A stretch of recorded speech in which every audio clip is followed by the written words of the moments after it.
అందరికీ నమస్కారం. ఇప్పుడు వాళ్ళ ఎక్స్‌పీరియన్స్ షేర్ చేసుకునేదానికి వచ్చినారు మోటివేటర్స్ అంటాము. అంటే వాళ్ళు ప్రెగ్నెన్సీ వచ్చి వాళ్ళు మంచి బిడ్డగా వాళ్ళు తీసుకుంటారు.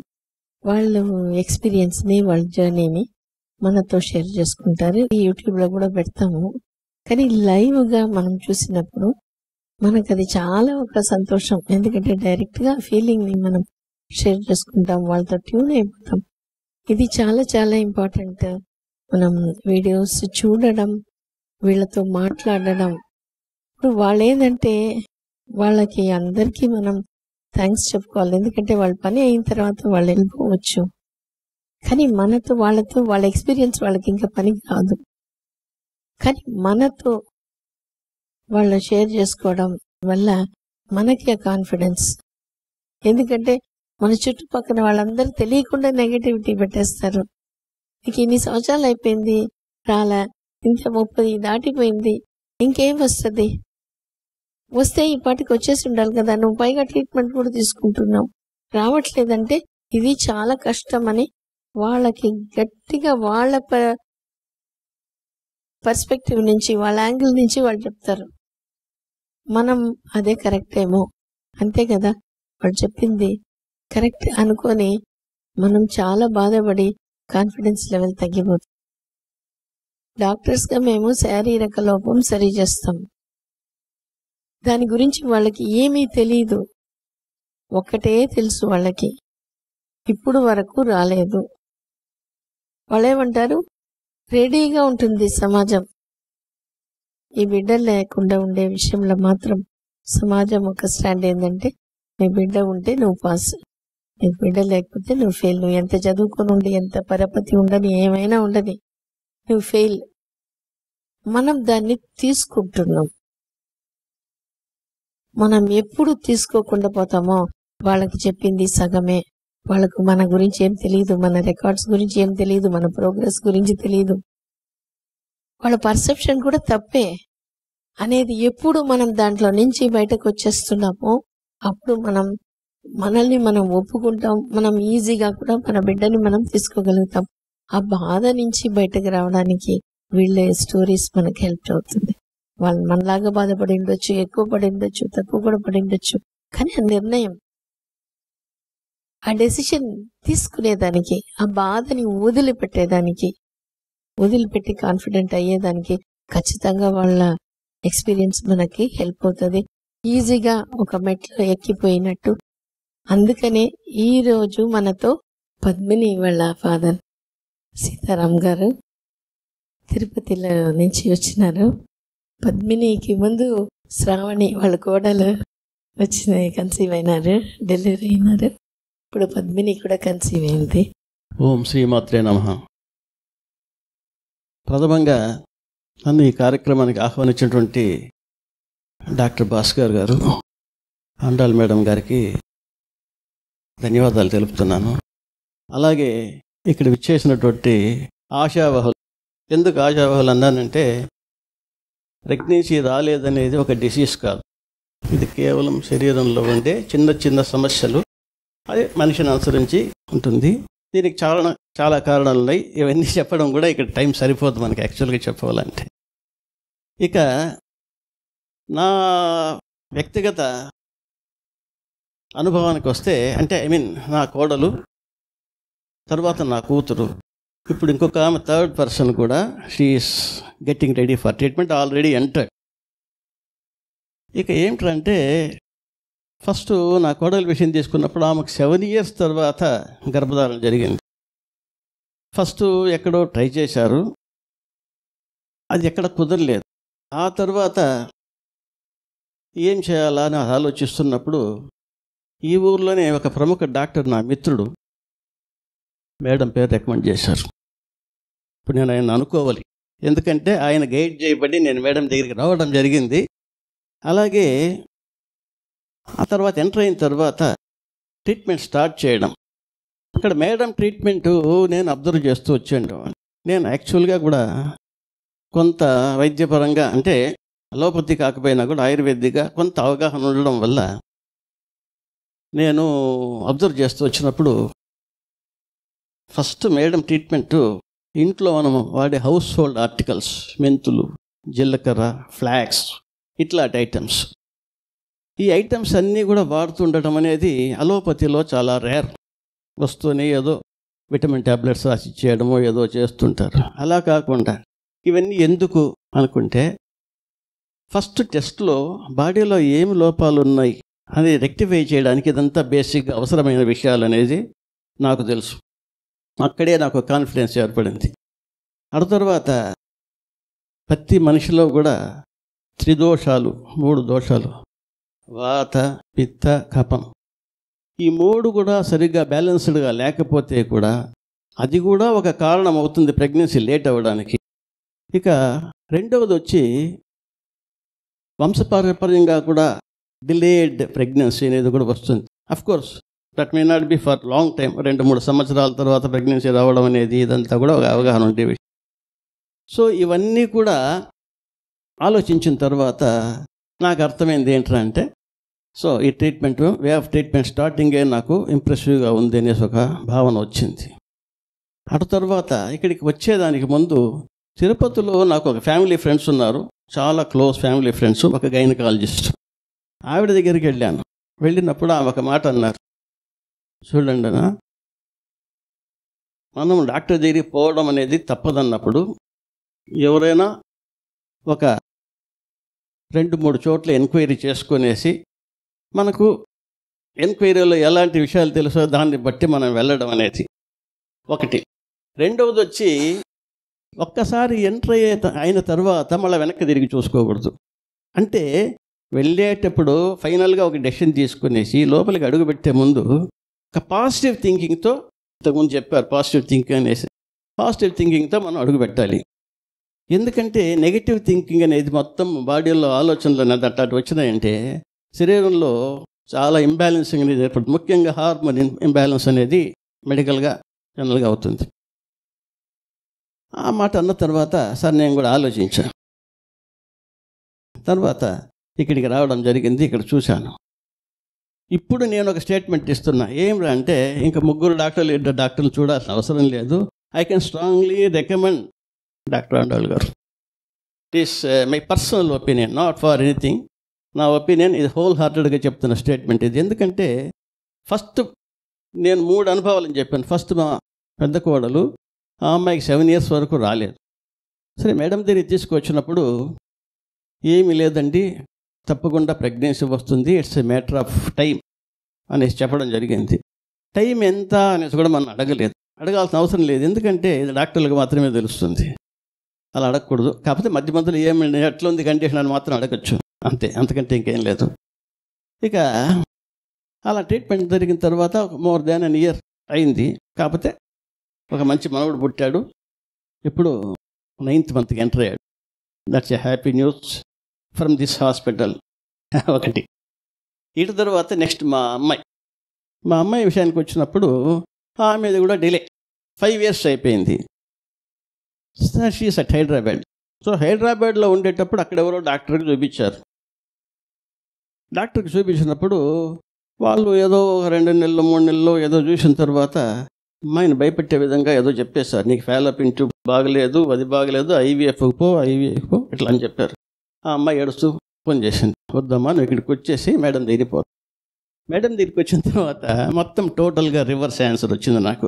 అంతా బాగున్నాయండి, వాళ్ళు చెప్పిన ప్రాబ్లం చాలా సింపుల్, ఎవరు చెప్పినా కానీ that can be rectified, no problem, డెఫినెట్గా షీ గెట్స్ ప్రెగ్నెన్సీ అన్నారు. అలా చెప్పి ట్రీట్మెంట్ మొదలుపెట్టిన తర్వాత 10 months, 1 year కూడా కాలేదు ఆల్మోస్ట్ పూర్తిగా, 10 monthsకి అంతా కన్సీవ్ అయింది. ఇప్పుడు అమ్మాయికి 5th month. రేపు వెళ్ళి హైదరాబాద్కి వెళ్ళి అమ్మాయిని తీసుకువస్తున్నాం ఇంటికి. ఇదొక గుడ్ న్యూస్. ఇదంతా అయిన తర్వాత నా 3వ కోడలు, అదే 2వ కోడలు, రెండవ కోడలు, వాళ్ళకి పెళ్ళై 2 years అయింది. They are fond of children. సరే అందువల్ల నువ్వు వెళ్ళమ్మా అని ఆమెను పంపిస్తున్నాను. సో ఇదేంటంటే మొత్తం మంది నేను ఇక్కడ డైరెక్ట్ చేస్తున్నానంటే నాకుండే confidence. So we can boldly take a decision. ఎందుకంటే ఇక్కడ నేను వినబడ్డది, నా అబ్జర్వేషన్ నేను చూసింది ఏమంటే పర్సంటేజ్ ఆఫ్ సక్సెస్ అనేది బాగుంది ఇక్కడ నాకు. నేను వేరే ద్వారా కూడా తెలుసుకున్నాను. ఎందుకు ఓపెన్గా చెప్తున్నాను, ఇందులో దాపరికి నేను లేదు చెప్తున్నాను. ఎందుకంటే ఇదన్నీ తెలుసుకోవాలి ఒకటి. అందువల్ల మనము తప్పకుండా కూడా ఇక్కడ ఏమేమి చెప్తారో that is right from exercise, diet, ఇవన్నీ కూడా attendance, taking the tablets in time, ఇవన్నీ కూడా స్ట్రిక్ట్గా ఫాలో అయ్యి వారు పెట్టే వీడియోలు నాకు కూడా పంపించారు. వీడియోలు నేను కూడా కొన్ని వీడియోలు చూడడం జరిగింది. వీడియోలు చాలా ఎక్స్ప్లెనేటరీగా ఉన్నాయి. అన్నీ కూడా ఎలా ఫాలో అవ్వాలి ఏంటి ఇప్పుడు చెప్పారు చూడండి, బేబీ టాక్ అనేది. ఇక తర్వాత ఎక్సర్సైజుల్లో అతి ముఖ్యమైనది 8 వాక్. 8 వాక్ అనేది ఈరోజు మనం వినపడుతున్నాం మోడర్న్గా, అంటే కొద్ది సంవత్సరాలుగా. దీన్ని పురాతనంలోనే సిద్ధనడక అనేవాళ్ళు. అంటే పూర్వకాలంలో సిద్ధులు అలాగే 8 వాక్లో దీంట్లో నడిచేవారట. నేను కొన్ని పుస్తకాల్లో చదవడం అయిందండి. అంటే ఏంటంటే ఆ 8 వాక్ నడిచేటప్పుడు కూడా వాళ్ళు కొన్ని సూత్రాలు ఫాలో అయ్యేవాళ్ళట. ఏమిటంటే బ్రీతింగ్ ఎక్సర్సైజ్, ప్రాణాయామం అంటాం కదా అది.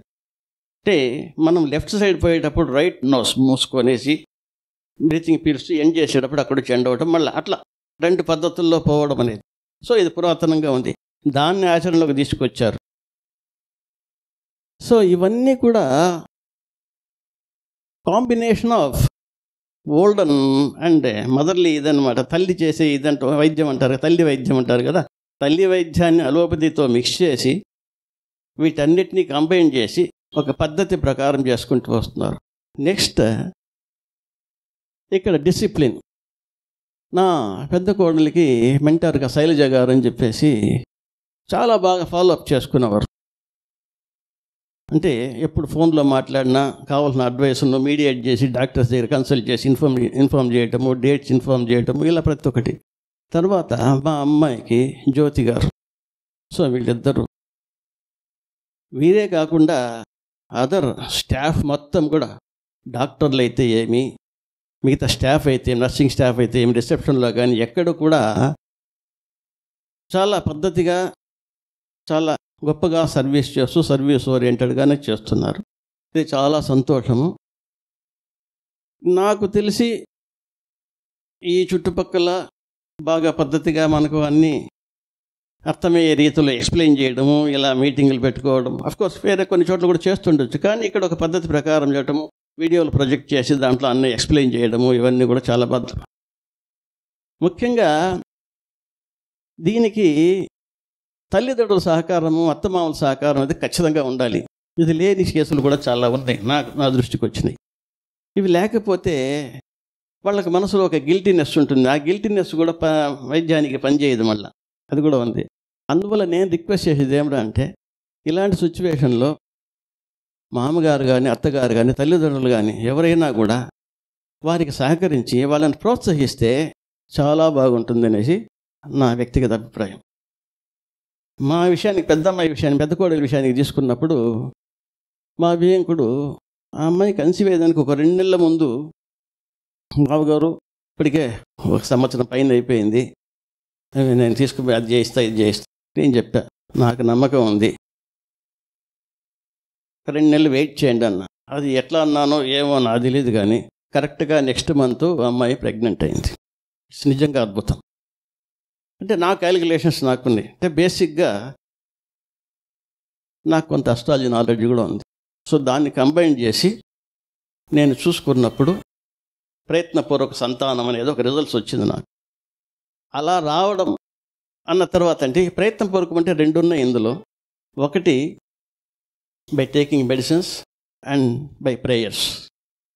ఇది ప్రయత్నపూర్వకం, రెండింటిని ఫాలో అవ్వాలి సైమల్టేనియస్గా. ఇందులో మెడిసిన్ అనేది శారీరకంగా పనిచేస్తే దైవం ఇంకొక రూపంలో సహకరిస్తుంది అని అంటారు కదా. సో ఇలాంటి అనుభవంతో నేను ఈరోజు ఈ మీటింగ్కి వచ్చి ఇవన్నీ చెప్పాల్సి వస్తుంది, చెప్తున్నాను. నన్ను ఇంతకుముందు కూడా ఒకసారి డాక్టర్ గారు ఆహ్వానించారు. కాకపోతే నాకు తిరుగుతుంటాను, నేను ఆ పని మీద ఈ పని మీద తిరుగుతున్న వల్ల నేను రాలేకపోవడం. ఈరోజు కూడా వర్షం వస్తుంది, వస్తామా రాలేమని అనుకుంటూ వచ్చాను. గూడూరులో వర్షం లేదు, ఇక్కడికి వచ్చేవాటికి మంచి వర్షం. రావాలని వచ్చాను, మీకు ఇవన్నీ చెప్పాలంది. నేను చెప్పింది ఏదన్నా పొరపాట్లుంటే నన్ను క్షమించండి. నేను చెప్పాలనుకున్నది కూడా వివరంగా చెప్పాను ఇంతవరకు. ఒకటి, ఇక ఇక్కడ ఉండే స్టాఫ్ అందరికి కూడా, right from doctors, once again I thank them all for their cooperation, coordination and all, especially doctor గారికి, మేడం గారికి ప్రత్యేక కృతజ్ఞతలు. థ్యాంక్స్. ఇంకొక మాట, పద్మిని వాళ్ళ అత్త మామ ఎట్లా సహకారం చేశారు అది చెప్పండి. ఏముందండి, ఇప్పుడు సహకారం అంటే ఏమంటే, మేడం నాకు వీడియోలు పంపించారని చెప్పి నేను చదివేవాడిని, వాళ్ళు అబ్జర్వ్ చేసేవాడిని.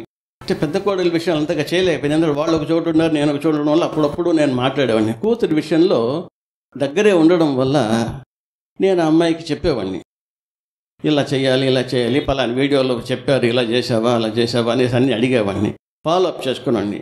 మా అమ్మాయి కూడా డైరీ రాయమంటారు మేడం గారు, ఆ డైరీ పర్ఫెక్ట్గా రాసేది. మేడం గారికి తెలుసు ఆ విషయం. అంత పక్కగా రాస్తాను, ఏం చేస్తుందో అన్నీ పక్కగా చేసేది, అన్నీ చెప్పేది కూడా. అసలు ప్రతి ఒక్కటి కూడా ఏదైనా సందేహం వస్తే ప్రతి రిపోర్టు నాకు పెట్టేది, నాన్న ఇది చూడండి. వాటిని చూసి నేను అంత బాగుందిలేమ్మా, ఏం కంగారు పడదు. అంటే ఏంటంటే మనం మనోధైర్యం అనేది క్రియేట్ చేయాలి, వాళ్ళకి కంగారు పెట్టకూడదు. మనం ఏదైనా చిన్న ఉన్నా కూడా దాన్ని మనం అంత ఇదిగా చెప్పకూడదు. ఫస్ట్ థింగ్, ఇంతకుముందే చెప్పాను కదా నేను, పాజిటివ్ థింకింగ్ అనేది ఒకటి. మానసిక ఆందోళన అనేది మనిషిని సగం కుంగదీస్తుంది, ఇది అందరికీ తెలిసిన విషయమేమో. అందువల్ల ఇవన్నీ కూడా ఉంటూ గైడ్ చేస్తూ, ఆ అమ్మాయి మెడిసిన్స్ విషయం కానీ ఎప్పుడు ఏం కావాలన్నా కూడా కన్సల్టేషన్ తీసుకుంటూ మేడం గారి దగ్గరికి వచ్చి మాట్లాడేవాడిని. వారు కూడా పాపం ఎప్పుడు వచ్చినా కూడా కాదనకుండా నాతో మాట్లాడి పంపించేవారు. వీటన్నిటిని కూడా నేను మర్చిపోలేను జీవితంలో. వారికి మరొకసారి మళ్ళీ కృతజ్ఞతలు తెలియజేస్తున్నాను.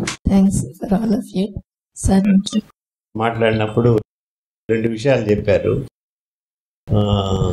మా ఫాదరు డైలీ 1-2 వీడియోలు చూసి కంపల్సరీగా, అవును సార్, నాకు ఈవినింగ్ మాట్లాడేవారు, ఫీడ్బ్యాక్ ఇచ్చేవాడిని. తర్వాత ఏదన్నా ఉంటే అది చూడమని చెప్పడం అట్లా చేసేవారు అని చెప్పింది ఒకటి. సెకండ్ థింగ్ ఏంటంటే, వాళ్ళ అత్తమామలు, అంటే ఆమె హైదరాబాద్లో ఉండింది, సో వాళ్ళు కూడా చూసేవాళ్ళు. చూసిన తర్వాత వాళ్ళకి ఓవరాల్గా అర్థమైన తర్వాత వాళ్ళు ఎట్లా సపోర్ట్ చేయాలి అనేది చాలా బాగా చేసేవాళ్ళు. చాలా బాగా చేసేవాళ్ళు సార్. ఎందుకంటే ఆమెకు టైంలీ టిఫిన్లు పెట్టడం, వండి పెట్టడం, ఆమెను ఏం పని చేయకుండా జాగ్రత్తలు చెప్పడము, బరువులు మైద్ది, ఇట్లా. ముఖ్యంగా మా అల్లుడు హస్బెండ్ ఎక్సలెంట్ కోఆర్డినేషన్ అతనిది, అయితే చాలా ఎక్సలెంట్ కోఆర్డినేషన్. ఇంతకుముందు అదే చెప్పాను నేను, తల్లిదండ్రులు అత్తమామలు కోఆర్డినేట్ చేయాలి, ఇంకా వాళ్ళకి ధైర్యం చెప్తూ ఉండవాలి. ఈ కోఆర్డినేషన్ చాలా ఇంపార్టెంట్. ఎక్కడ కూడా వాళ్ళని మనము డిస్కరేజ్ చేయకూడదు. ఏమమ్మా ఇన్ని రోజులైంది ఇంకా ఏమి కాలేదా అనే వాళ్ళు కూడా ఉన్నారు కదా, అది కూడా ఉండకూడదు. కాబట్టి we have to wait for the result. It's not in our hands. Doctor it's also a human being, it's all God's decision. వీళ్ళు వచ్చి దైవం మనకు చూపించినటువంటి దైవ స్వరూపులు అని చెప్పచ్చు. అదే ఈ డాక్టర్ ఏం చెప్పారంటే, మా ఫాదర్లా అబ్జర్వ్ చేస్తూ ఉండేవాళ్ళు, ఇంట్లో ఏదన్నా తినే వస్తువులు అయిపోతున్నాయి అని ఒక 4-5 రోజుల్లో ముందే తెలిసే లోపలే తెచ్చి పెట్టేసేవాడు. ఏం కావాలో బై ఫ్రూట్స్ కానీ ఏదైనా. అది నేను కంటిన్యూస్గా we are also in the learning process. మీ ఫోటో వాళ్ళని అబ్జర్వ్ చేసినప్పుడు how parents can support, how mother in law and father in law can support అనేది అండర్స్టాండింగ్ వచ్చిన తర్వాత, చాలామందిని చూసిన తర్వాత నేను అదే పాస్ ఆన్ చేస్తాను మా దగ్గరకు వచ్చే మిగతా వాళ్ళకి. అన్ఫార్చునేట్గా ఏంటంటే అండర్స్టాండింగ్లో ఒక ప్రాబ్లం ఉంది. వీడియోస్ మమ్మల్ని చూడమన్నారు, అదే దాంట్లో ఏముంటుంది ఏందని ఒక సార్ట్ ఆఫ్ ఇగ్నోరెన్స్ కావచ్చు, లేకపోతే రిలక్టెన్స్ ఉంటుంది ఇనీషియల్. సెకండ్ థింగ్ వచ్చేసి, how is it related to my father and mother in లా అని 2 గ్రూప్స్ ఉంటాయి. అది ల్యాక్ ఆఫ్ అండర్స్టాండింగ్ సైకాలజీ ఉంది. ఒక గ్రూప్ ఏంటంటే కొంత వాళ్ళ ఫైనాన్షియల్ అండ్ అదర్ ప్రాబ్లమ్స్ వల్ల చిన్న ఫోన్ ఉంది, మా మదర్ వాళ్ళు ఎక్కడో ఉంటారు, వాళ్ళు ప్రాక్టికల్ చూడలేరు అని. కానీ వాటన్నిటికంటే వెనకాల నాకేంటంటే, ఇది ఎలా వాళ్ళు చూడడం వల్ల ఏంటి లాభం అంటే, స్పాంటేనియస్గా వస్తుంది. మీ పేరెంట్స్ని కూడా చూడండి, లేకపోతే మీ ఇన్లాస్ కూడా చూడమని అన్నప్పుడు అది కుదరదు సార్. లేకపోతే వాళ్ళు వర్కింగ్ క్లాస్, వాళ్ళు వర్క్కి వెళ్తారు, అలసిపోతారు, చూడలేరు. ఇంకా ఎడ్యుకేటెడ్లో ఇంకో రకం, ఫోన్లు ఉన్నా ఏమున్నా సేమ్ థింగ్. పేరెంట్స్ చూస్తే మనకి ఏమొస్తుంది, లేకపోతే ఫాదర్లా మదర్లా వాళ్ళు చూస్తే మనకి అంటే కొన్ని సందర్భాల్లో ఎస్పెషలీ డెలివరీ టైంలో పేషెంట్ ఒక్కరే రారు కదా, డెలివరీ ఎవరో ఒకరు వస్తారు, మేబీ పేరెంట్స్, సిస్టరో బ్రదరో. ఎందుకు అంతమంది రావాలి? డెలివరీ చేయించుకునేది పేషెంట్, చేసేది doctor, other staff member. Why should you come with 5 people, 6 people? Tell all your people. వాళ్ళు డెలివరీ చేయరు కదా. అన్వాంటెడ్ ఇదంతే, ఇంకేం లేదు. అంటే psychological support, any human being requires psychological support. అది ఈ ట్రీట్మెంట్ ప్రాసెస్లో ఎయిదర్ ఇన్ ప్రెగ్నెన్సీ ఆర్ ఇన్ఫర్టిలిటీలో క్లోజెస్ట్ ఎవరు ఉంటారంటే జనరల్గా పేరెంట్స్, అన్లెస్ ఏదన్నా వాళ్ళే అవసరం సార్ చివరి వరకు కూడా. ఎందుకంటే ఎక్కువ మందితో మనకు విషయం డిస్కస్ చేసేటప్పుడు డిఫరెన్స్ ఆఫ్ ఒపీనియన్ అనేది వస్తే కూడా that also affects the psychology. It's true. ఎందుకంటే ఒకరు మాట చెప్తారు, ఒకరు భయపెట్టేట్టుగా ఏదో చెప్తారు, అంటే వాళ్ళ ప్రతిభ చూపించుకోవడమో లేదంటే వాళ్ళకి తెలిసింది చెప్పడమో ఏదైనా కావచ్చు, చెప్పుకుంటారు. అందువల్ల డిస్కషన్ అనేది కూడా ఒక లిమిటెడ్ రేంజ్లో ఉంటేనే బాగుంటుంది అనేది నా ఉద్దేశం. అంటే పేరెంట్స్, మామగారు, అత్తగారు, కింద ఎవరైనా ఉంటారు కదా, ఇప్పుడు అన్నదమ్ములు, వాళ్ళతో డిస్కస్ చేసుకోవడంలో తప్పలేదు, డిస్కస్ చేయాలి కూడా. ఇక మిగతా విషయాలు అంటారు, ఇప్పుడు మీరు ఫోన్ లేదు అదేదో అన్నారు కదా, దీన్ని కొంతవరకు సాల్వ్ చేసుకోవచ్చు. ఎప్పుడంటే నేరుగా కూర్చొని అందులో కూర్చొని మాట్లాడుకున్నప్పుడు కూడా దీన్ని సాల్వ్ చేసుకోవచ్చు. అంటే మాట్లాడగలిగిన వాళ్ళు ఉండేటప్పుడు, నేను చెప్పడం చిన్న పిల్లకాయలు ఎవరు లేకుండా ఉండేటప్పుడు this is open for discussion అని పెట్టుకొని మాట్లాడుకోవచ్చు. అంటే కొంతవరకు సాల్వ్ చేయగలం. ఎక్కడ దూరంగా ఉండేటప్పుడు this cannot be solved. First thing చెప్పండి. ఇక డైట్ విషయానికి వస్తే, ఈ కాలంలో డైట్ను కంట్రోల్ చేయడం అనేది చాలా కష్టమైపోయింది. ఎందుకంటే బాడీలో కొన్ని సమస్యలకు మనం తినే ఆహారం, అంటే తప్పుగా చెప్తున్నాను అనుకోవద్దండి, వాళ్ళ అలవాట్లు వాళ్ళ ఉంటాయి. కానీ చాలామందిని చూస్తుంటాను, ఎస్పెషలీ ఈ ఉద్యోగాల్లో చేరిపోయి ఎక్కడెక్కడో ఉంటారు, హాస్టల్లో ఉంటారు. సో వాళ్ళ పరిస్థితి ఎట్లా ఉండొచ్చు, ఏదో రుచిగా తిందామనేసి సాయంత్రం అయితే చాట్ బండార్ దగ్గరికి వెళ్ళి కూర్చుంటారు. This has to be avoided first. ఎందుకంటే మైదా, శనగపిండి, ఇట్లా కొన్ని ఐటమ్స్ ఉన్నాయి, అజినమోటో, ఇట్లా కొన్ని ఐటమ్స్ ఉన్నాయి which they use for raising the taste of the item.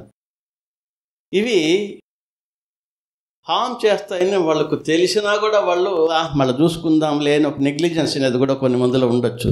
కొన్ని మంది తెలియకుండా తినేసి వాళ్ళు కూడా ఇట్లా ఏదన్నా ఉంటే, అంటే దాన్ని మానేయడం అనేది బెస్ట్. కొద్ది రోజులు at least till the child birth, ఇది నా advice. That can be avoided అనుకుంటే. ఎందుకంటే మనిషి అనుకుంటే చేయగలిగింది ఏదైనా చేయవచ్చు.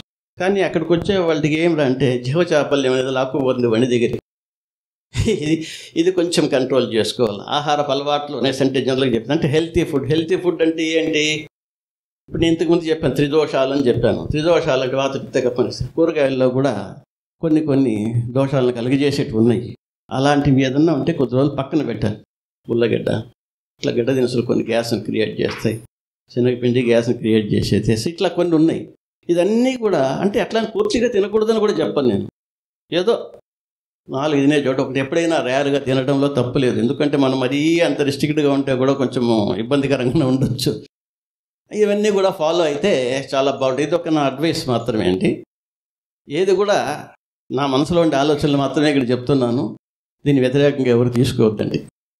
తర్వాత ఇంకోటి ఏంటంటే పేరెంట్స్ కానీ ఇన్లాస్ కానీ వాళ్ళు కూడా చూస్తే వాళ్ళు ఎట్లా హెల్ప్ చేయొచ్చు వీళ్ళకి అనేది వాళ్ళకి తెలుస్తుంది. అవును సార్, చూడాలి. తర్వాత వాళ్ళు ఏం చేయకూడదో కూడా తెలుస్తుంది. సపోర్ట్ అంతే. చెప్పిన కూరగాయలు ఉల్లగడ్డ పనికి రాదు, తీసుకురావద్దు. జస్ట్ చిన్న ఎగ్జాంపుల్. ఇంకా రాలేదు ఉంటే అది అన్నెసరీ ప్రెషర్ వీళ్ళ మీద పడుతుంది. అదే ఇంతకుముందు చెప్పింది కూడా నేను అదే చెప్పాను. ప్రెషర్ మధ్యలో అడగడము, ఎప్పుడు వస్తుంది ఏమి ఇంకా రాలేదని వాళ్ళ దగ్గర డిస్కస్ చేయడము.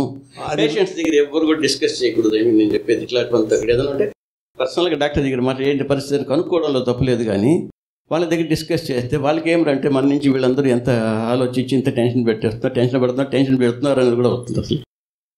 తర్వాత ఇంకోటి ఏంటంటే పేరెంట్స్ కానీ దగ్గర ఉండే వాళ్ళు మెంటార్స్గా ఉంటే అడ్వాంటేజ్. ఇప్పుడు ఎవ్రీ మంత్ వస్తారు hospital, approximately once in a month, some times little bit early. కాబట్టి ఇంటరాక్షన్ వచ్చేసి మంత్లీ వన్స్. పేరెంట్స్తో కానీ ఇల్లాస్తో కానీ ఇంటరాక్షన్ డైలీ ఉంటుంది, 2 to 3 డేస్కి ఒకసారి ఉంటుంది. The more the interaction, problem మీద ఫోకస్ ఎక్కువ ఉంటుంది. ప్రతిరోజు దాని గురించి డిస్కస్ చేసుకునేటప్పుడు ఏం చేయాలి, ఎలా చేయాలి. అంటే ఇక్కడ మీకు అడ్డు వస్తుంది అనుకోదండి. అడ్వైస్ చేసేటప్పుడు పేషెంట్ కంటే ఇది కొంచెం కష్టమైన ప్రక్రియ అయినా కూడా దాన్ని రికార్డ్ చేసి వాయిస్ మెసేజ్ పేరెంట్స్కి పంపించే అవకాశం ఉంటే వాళ్ళకి తెలియజేసే అవకాశం ఒకటి ఉంది, ఛానల్ ఉంది కదా మనకి. అంటే జస్ట్ ఒక ఇది అడ్వైస్ అంటే అది ప్రాక్టికల్గా ఎంతవరకు అనేది యూ హ్యావ్ టు టెల్, అది నేను చెప్పలేను. అట్లా చేయగలిగితే అది ఇంపార్టెంట్గా ఉంటే నేను చెప్పి important advice, not all that can B. లేదు బై మెసేజ్ పెట్టేసేసి కామన్గా ఉండేదాన్ని అందరికి పంపించేసేయడము పేరెంట్స్ నెంబర్కి, అట్లా కూడా చేయవచ్చు కొంతవరకు. అందువల్ల ఏంటంటే అందుకనే చెప్పేది ఏంటంటే మీరు ఎప్పుడైతే దేని గురించి అయితే మనం ఎక్కువ ఆలోచిస్తుంటామో దానికి సొల్యూషన్ ఎక్కడో దగ్గర దొరుకుతుంది డెఫినెట్గా. సో పేరెంట్స్ ఇంట్లోనే ఉంటారు, లేకపోతే బై ఫోన్ అన్న జనరల్గా కాంటాక్ట్లో ఉంటారు. వీక్లో 3 times 4 times మాట్లాడుకున్నప్పుడు ఈ టాపిక్ కూడా వస్తుంది, ఏం చేసావు, ఎట్లా చేసావు. ఒకళ్ళు చేయలేకపోతుంటే వాళ్ళు ఎట్లా సపోర్ట్ చేయాలి, ఇవన్నీ జరుగుతాయి. సో పేరెంట్స్ లేనప్పుడు లేకపోతే బ్రదర్ సిస్టర్ ఎవరో ఒకరు వాళ్ళ ఫ్యామిలీలో సింపుల్గా eligible persons with whom we can share వాళ్ళు కూడా మెంటార్స్గా ఉండొచ్చు. అది చాలా అవసరం అని అర్థమైంది. బట్ ఆ మెసేజ్ని మేము అదే లేదు మాట వచ్చినప్పుడు నేను చెప్తున్నాను how far it is possible అని కూడా, అందుకే వెనక చెప్పడం అంతే. నేను చెప్పడం easy, practical implementation is not that much easy as I told. So ఎన్నిసార్లు చెప్పినా కానీ ఎక్కడ రెసిస్టెన్స్ లేకపోతే ప్రాక్టికలీ నాట్ పాసిబుల్ లేకపోతే అండర్స్టాండింగ్ లోపము. సో మనం ఏదైనా ప్రాబ్లం వచ్చినప్పుడు హెల్ప్ ఖచ్చితంగా తీసుకోవాలి కదా. అవును సార్, డెఫినెట్గా ఉండాలి. అది లేకపోతే కష్టం. One man cannot do all things. ప్రొఫెషనల్గా కూడా మనం ఒక ప్రాబ్లము, ఒక పేషెంట్ను, ఒక డయాగ్నోస్ మనం హ్యాండిల్ చేస్తుంటాము. మనకి హెల్ప్ కావాల్సి వస్తే బుక్ చదువుతాము, రెఫరెన్సెస్ చూస్తాం, will discuss with our colleagues, ఇట్లా ఉంది ప్రాబ్లం, నువ్వైతే will discuss with our seniors. అవన్నీ ఎందుకు చేయాలి, నాకే అంత తెలుసు కదా. ఇక్కడ జరుగుతుంది బాగా అదే. అది కూడా ఒక విషయము. యాక్చువల్గా ఇప్పుడు సబ్ డాక్టర్స్ ఉన్నారు, ఈమె చీఫ్ సబ్ డాక్టర్స్ ఉన్నారు అనుకోండి. ఇప్పుడు వాళ్ళ దగ్గర ఫస్ట్ పేషెంట్ పోయిన తర్వాత వాళ్ళ ప్రాబ్లమ్స్ అన్నీ కూడా కనుక్కొనేసి అవన్నీ తీసుకొచ్చిన తర్వాత file comes to madam table. అప్పుడు ఆమె డాక్టర్ని పిలిపించి పేషెంట్ మొదలకి డిస్కస్ చేసినప్పుడు it will be open and it will very clear and బాగుంది. మంచి సిస్టమ్ అది. మీరు ఆల్రెడీ ఇంప్లిమెంట్ చేస్తున్నారు ఇది కదా. సో అదే పేరెంట్స్ రోలు, ఇన్లాస్ రోలు ఎందుకు ఇంపార్టెంట్ అనేది అదే ఖచ్చితంగా ఉండాలండి. పేరెంట్స్ ఇది ఉండాలి. నాకు ఆ విషయంలో వియ్యంకులందరూ కూడా బాగా కోఆపరేట్ చేస్తుంటే, మా అమ్మాయిని ఇచ్చిన చోట కానీ మేము తీసుకున్న చోట కానీ ప్రతి చోట కూడా బాగా కోఆపరేషన్ ఉంది. ఇద్దరికి సక్సెస్ అయింది. That's more happy situation for me and I'm waiting for the third result. The blessing of God అంటే madam sir. Thank you very much.